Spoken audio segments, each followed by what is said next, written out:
Hello students, welcome to JCE Connect. Subject Engineering Geology. In today's class, we will discuss what is the engineering importance and utility of all these igneous rocks. So, just for revision, what are igneous rocks? These are the rocks which are formed by cooling and consolidation of magma or lava. So the rocks formed by magma show different characters, and the rocks formed by lava, they show different characters. So they are called as intrusive and extrusive igneous rocks.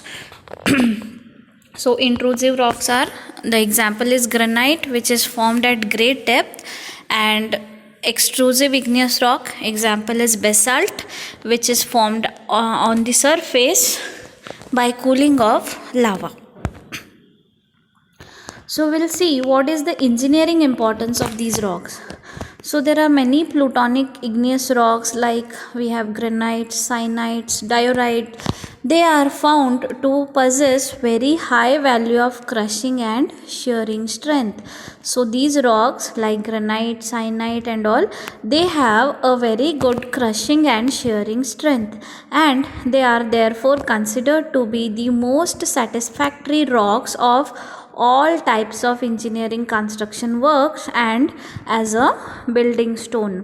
So because they have the high crushing and shearing strength, high crushing value and good shearing strength, so these rocks are considered to be the best type of rocks for construction of any work. Okay, it may be a dam or a tunnel, or even you can use it as a building stone. So all these type of rocks, they are used in the all type of engineering construction works, and even you can use it as a building stone. Then these plutonic rocks are very good in crushing strength and shearing strength, whereas these volcanic rocks, they are formed at the surface. The example is basalt. So this basalt is a very good road metal. This is used as a very good example is basalt. So when it is not vesicular, because we have seen the structures of igneous rock wherein basalt shows almost 2 to 3 types of structures, like when it is forming, it may become columnar, or it may show vesicles on it. Okay, so if the rock is vesicular, only that vesicular rock is considered to be when it is not vesicular. Okay, here you can see when it is not vesicular. Okay, when the rock doesn't show any cavities, then such rock which is hard and compact, that rock is excellent road metal. You can use it as a excellent road metal, and they are widely used in construction fields as crushed stone. Okay, so these rocks are used as crushed stones. Okay, like your concrete aggregates. Okay, road metal. So these rocks are used as concrete aggregate and road metals.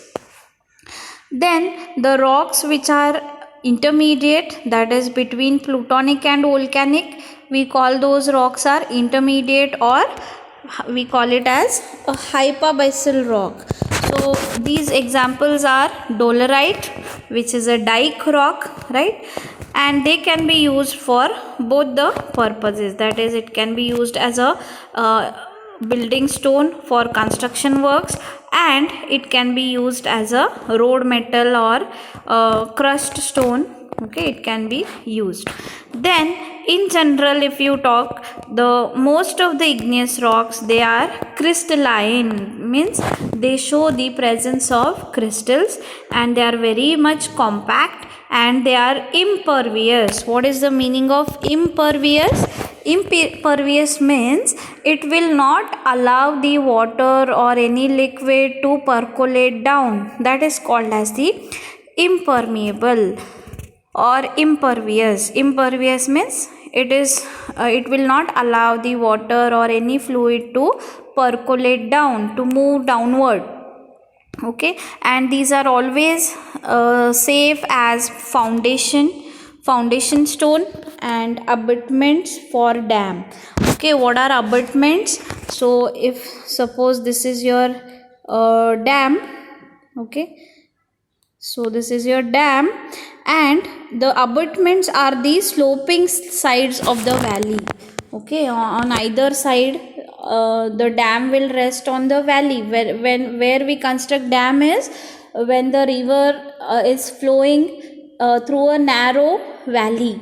Okay, if the valley is narrow, like suppose this is the path of the river, and on either side if you have the valley which is narrower, then you can construct a dam here. Okay, and these sloping sides of the valley, whatever valley is present, the sloping sides of that valley are called as abutments. So the dam, the maximum pressure will rest on these abutments. So the rocks which are present at the abutments, they should be very hard and strong. Same in case of tunnel. Okay, roofs in tunnel. So tunnel is what? Tunnel is like this, an opening which is underground opening, and how it is constructed is without disturbing the overlying rock. You will not disturb the overlying rock, and you just construct a passage or a route which is called as a tunnel.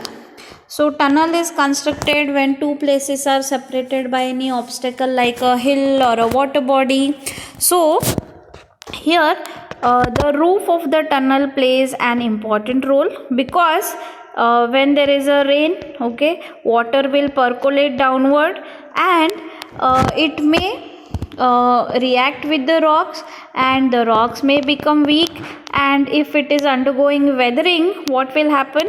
The tunnel will collapse after certain period of time. So the roof of the tunnel should be very much strong. So the rocks which are present at the tunnel site, if they are igneous rocks like plutonic or volcanic rock, they are always considered as safe for foundation and abutments for dam, and as the roof in the tunnel, sides and roof both.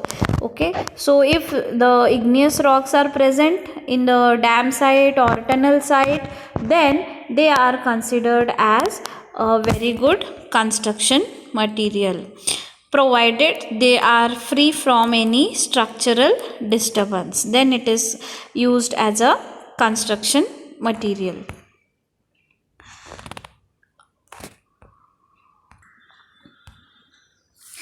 Then some of the igneous rocks like pegmatite and peridotite, they are specially known for their economic importance because they contain valuable ore minerals. Okay, so some of these igneous rocks like pegmatite and peridotite, they contain the minerals which are economic importance, like we have magnesite, then sometimes we get iron ores. So these rocks, they show presence of valuable ore minerals, and because of that they become economically important. Like we get the economic important minerals like mica, okay, then sometimes gold, magnetite, all the manganese, okay, all these ores which are having economic importance, they are present sometimes in the rocks which are like pegmatite and peridotite. So these rocks, they have the economical importance also. Then due to their impervious nature, because these maximum rocks, the igneous rocks, they are impervious in nature, which will not allow the water to percolate. So these igneous rocks, they are most unsuitable type of rocks for holding the groundwater reserves. So these igneous rocks, if they are very hard and compact, you will face the scarcity of water, because these rocks will not allow the water to percolate downward. So there is no opening at all for the water to go down, percolate down and become the groundwater. So that is only one disadvantage of the igneous rock. But these igneous rocks, if they have cracks or joints or fractures, then they are very good reserves of groundwater. Like we have the basalts which are having the columnar structure, like you have seen. So those columnar structures are nothing but they are like this, right? So columns. So these planes which are formed, okay, they are called as joints, okay, and these act like a plane, joint plane. So through these cracks the water will percolate downward, and if the rock is having such type of structures, then they become the very good reservoir for groundwater. Otherwise, if they are very hard and compact, they are free from any structural disturbance, then they are considered as the rocks which are having good quantity of water is possible if they have such type of openings in that. If it is free from any opening or any structural disturbance, then they become the unsuitable type of rock for holding the groundwater reserves. So these are the engineering importance for igneous rock. So whenever you go for construction of any type of buildings or dam or tunnel or any type of structure, you must know what type of rock it is, what is its crushing and shearing strength, and how it will react with the water, okay, because these rocks are not chemically reactive rocks, so they are very good construction material, okay. And the availability of groundwater is also you have to see, because for any type of construction work, first you need the water, the groundwater, right? So if the rocks are such type, very hard and compact, then there will be scarcity of water. So you should know well in advance, okay, what type of rocks and how the groundwater conditions will fluctuate with the type of rock. So all these are the engineering importance of igneous rocks. So this is again a very important question. So thank you.